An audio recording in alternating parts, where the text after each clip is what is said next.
60%-রও বেশি ইউরেনিয়াম সংগ্রহ করেছে। তারা 90% পরিপূর্ণ হলে তারা পারমাণবিক ক্ষেপণাস্ত্র নির্মাণ করবে বা তৈরি করবে, আর এটা তৈরি করতে দেবে না ইহুদিরা। তাই মুসলমানকে দাবিয়ে রাখতে, মুসলমানকে নিশ্চিহ্ন করতে ইরানের 3টি পারমাণবিক সে স্থাপনায় হামলা চালায়।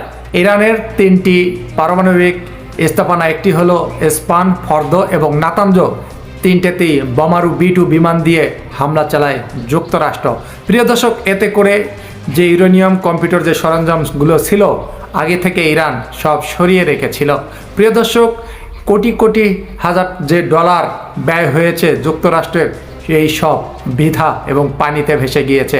প্রিয় দর্শক, ইরান অনেকটাই মজবুত এবং ছেড়ে দেওয়ার পাত্র নয়। যেহেতু খেলা শুরু করেছে যুক্তরাষ্ট্র, আর খেলা শেষ করবে ইরান। এত সহজে ইসরায়েলকে এবং যুক্তরাষ্ট্রকে ছাড় দেবে না ইরান। এর চূড়ান্ত ফলাফল দেখেই ছাড়বে। আপনারা দোয়া করবেন এবং আপনাদের মতামত অবশ্যই কমেন্ট বক্সে লিখে জানাবেন। আবারও দেখা হবে আপনাদের সাথে নতুন কোনো ভিডিওতে। ভালো থাকবেন। আল্লাহ হাফেজ।